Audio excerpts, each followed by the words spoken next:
Good morning, students. Welcome back. Today we are going to study the structure of modern periodic table.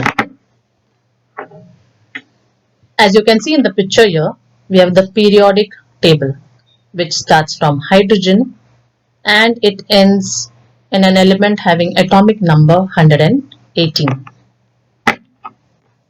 This periodic table has also got another name. It is known as the long form of the periodic table also. Now we are going to study the structure of this periodic table in detail. As you can see, there are 7 horizontal rows. This is the first row, the second, third, fourth, fifth, sixth and 7th. So these horizontal rows are called as periods. So we have 7 periods in all. Then if you see, there are vertical columns 1, 2, 3. The names are given here 1, 2, 3, 4, etc. We have got 18 vertical columns which are known as groups. Totally, as we have seen, we start with hydrogen having atomic number 1 and we end with 118. So in this periodic table we have got 118 elements which were discovered and all have got proper places in the periodic table. The entire periodic table is divided into 4 group blocks. That is the S block. As you can see here, the first 2 groups come in the S block. Then the P block, that is groups 13 to 18. Then we have the D block, groups 3 to 12. And last block is called as the F block. As you can see here, down in the periodic table, there are 2 rows which belong to the F block. Now we are going to study the blocks in detail.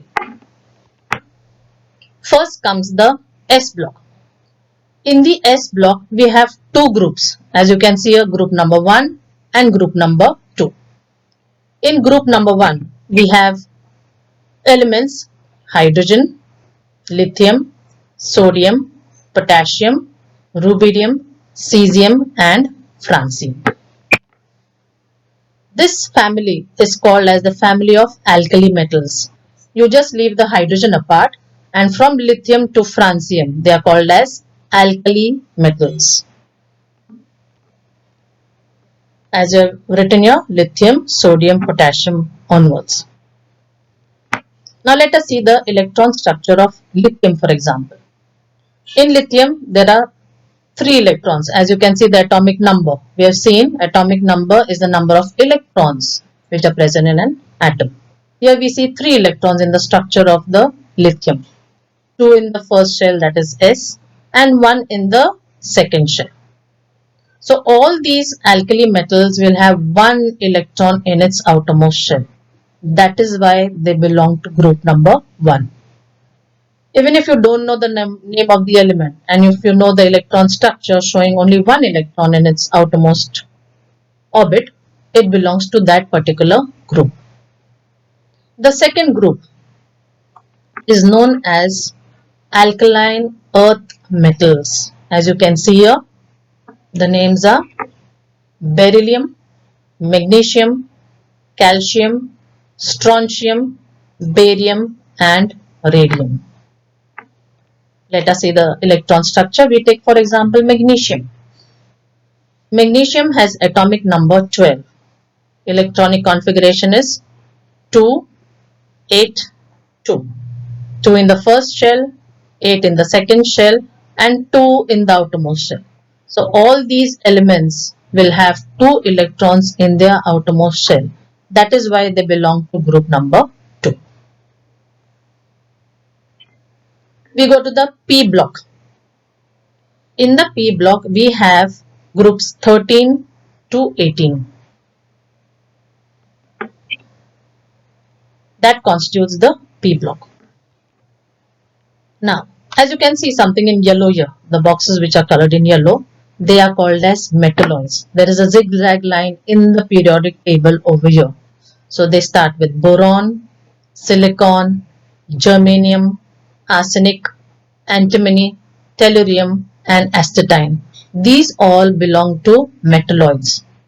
Metalloids, as we already know, they show properties of metals as well as non-metals. They are shown in yellow for you all to distinguish and understand. Now, this zigzag line of metalloids also divides the metals on the left hand side and the non-metals on the right hand side of the periodic table. Now, if you take group number 17, we have got fluorine, chlorine, bromine, iodine and astatine. This is called as the halogen family. All these elements have got 7 electrons in their outermost shells.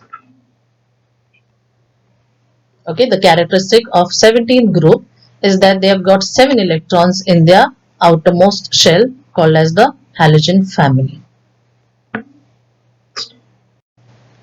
Now we go to the D block. The D block, as you can see here in the picture, contains groups 3 to 12. These elements have got a name. They are also called as transition elements. We'll be studying the details a little later. The last block is the F block. Now we are seeing in the periodic table, there are 2 rows at the bottom of the periodic table. They are called as the lanthanide series, which you can see in blue here, and the actinide series in green. These 2 series belong to the F block. And these are also called as inner transition elements. The name given to them is inner transition elements. Now these 2 series occupy the same place as they have shown in the periodic table in blue and green. Homework for you all. Learn the structure of the long form of the periodic table. Thank you.